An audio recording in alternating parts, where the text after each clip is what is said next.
Andy Dalton to the Cowboys. Speaking of those 1-year deals. Yeah. 10 in a row. Frank Gore. Let's see. Ted Ginn Jr. to the Bears. Corey Clement back with the Eagles. Jameis Winston to the Saints on a 1-year, $1.1 million contract. DJ Fluker with the Ravens. Wide receiver Marquise Lee to the Patriots. I forgot about that one. Yeah. We've got... Where was it? Just a second. Jason Witten to the Raiders. Rashad Breeland to the Kansas City Chiefs. PJ Williams to the Saints. Blaine Gabbert to the Buccaneers to back up. That's a funny one. Is he the 8th string? What was that? Was he like 8th string down there? Yeah, he's going to be like the 12th string, yeah. Geronimo Allison, keeping it in the NFC North, going to the Lions. Dontari Poe and Greg Zuerlein, both to the Dallas Cowboys. And there was one more that was worth bringing up.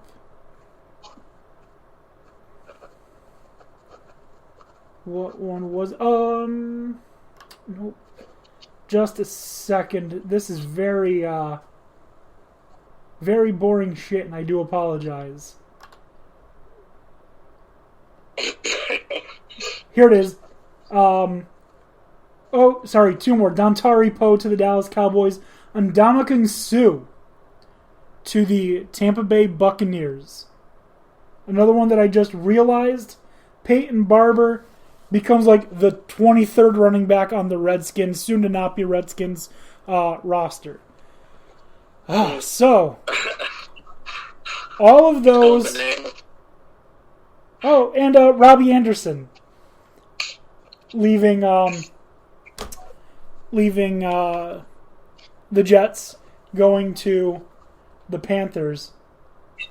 Oh, and I totally skipped over Tom Brady and Rob Gronkowski. Both of them going to the Buccaneers. Yeah, for anyone that's been living under a rock. Yeah. Yep. Yeah. No. So with them, do you think that they're going to make a big difference in Tampa Bay, or do you think Tampa Bay is just going to continue being who they are? Because Jameis Winston threw for a lot of touchdowns, threw for a lot of interceptions. What are we going to see from Tom Brady? Is it going to be any better? Is it going to be about the same? What do you think? Because we do have to go to a break in a minute. Just watch. Watch him go 9-7. Go 9-7. Okay. I don't know. Could be interesting. It's obviously, Jameis likes to throw it deep a lot more than Brady, will or possibly even can anymore. There's, it's going to be a lot more short passing game. I think they're going to up the tempo because Brady's so good at that. So I think there'll be more pass attempts, fewer interceptions. I am interested to see Jameis on the field after getting his eye surgery. So imagine this whole time he's just been like half blind and just like can't even make out the other players. That would be crazy. Like some with some throws. At least he's not out there seeing ghosts. All right. I'm sorry. Go on. I was just going to say, but yeah, Tampa Bay definitely looks intriguing. They put together at least what looks to be a fun team this year, if nothing else. Yeah, you're right. And with that, we are going to be back in just a couple minutes. You're listening to Dan D'Antoni Sports. We'll be right back.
And welcome back to Dan D'Antoni Sports. The first half of the show, just a quick recap. We went over the contract extensions and the free agent signings that we thought were important enough for us to report on them. Now, to finish out the show, we're going to go over trades that have already happened, trades that might happen, and a few people who recently have requested trades. We're going to talk about all of that. But first, Christine, our editor, brand manager, whatever it is you want to call her, support system, only listener, that kind of thing, sent me a link to a news article. Albany County, for 2 weeks straight, have not had a single coronavirus-related death. Excellent. Yes. Excellent. Love it. Very nice. Yes. Way to go, Albany County. Thank you for doing your part. Although, very disheartened that one of my favorite restaurants, Philly's, did have 2 workers test positive for coronavirus. So that's disheartening. But one day everything will be back to normal and we will get to go out for lunch, dinner, etc. and not have to fear that we are going to get this nasty, nasty, nasty disease. But until then, wear your mask and wash your hands. Wear your mask, wash your hands, stay 6 feet apart, and the CDC is saying if you must, just use a glory hole. So There you go. just remember all of those. Anyways, like I said, we're going to talk about the trades that have happened in the NFL since the end of the 2019-2020 season. All right. The first one that we're going to talk about. One second while it's loading. Okay. So there haven't been any new trades since May, but there are a couple really important ones.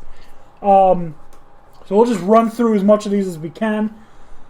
The Falcons traded with the Dolphins. Miami got a 2021 7th-round pick for defensive end Charles Harris.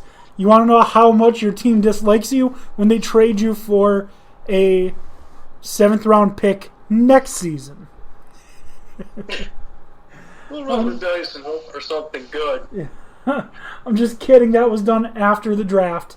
But pre-draft, we have the Colts acquired a 6th-round pick for corner Quincy Wilson. The Jets now proud owners of Quincy Wilson's contract. The Eagles received Marquise Goodwin and a 2026 round pick for a 2026 round pick. Fly, Eagles, fly. Yeah. I mean, good for them. Marquise Goodwin's a good wide receiver. 49ers with another trade.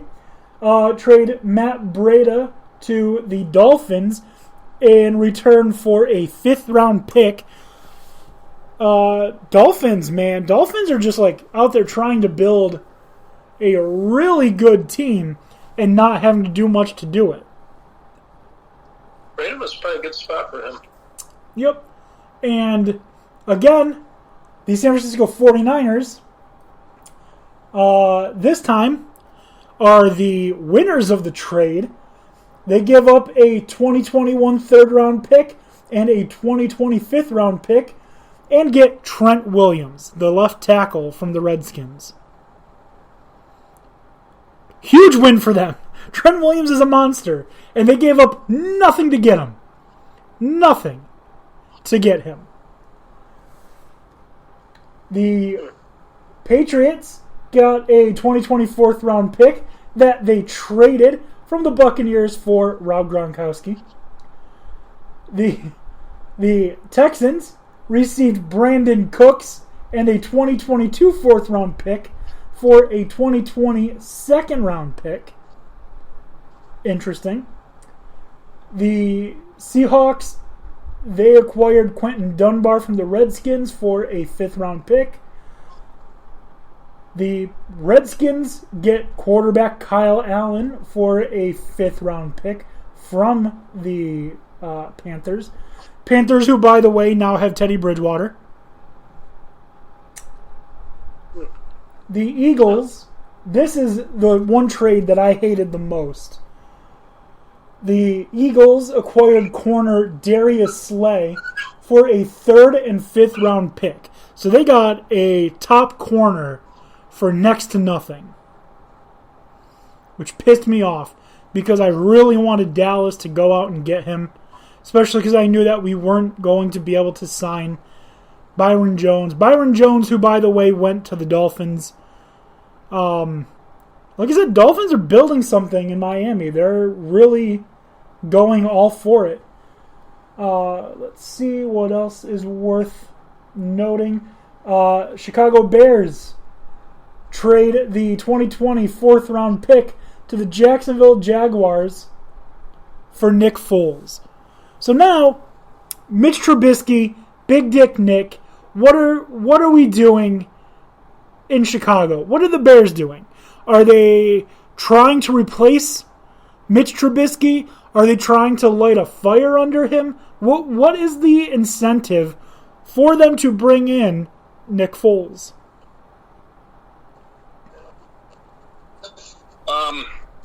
I definitely think it's to see if lighting a fire works. You know, Trubisky has definitely not lived up to their wildest dreams. In all fairness, that defense hasn't really helped him at all, and they've given him nothing to work with on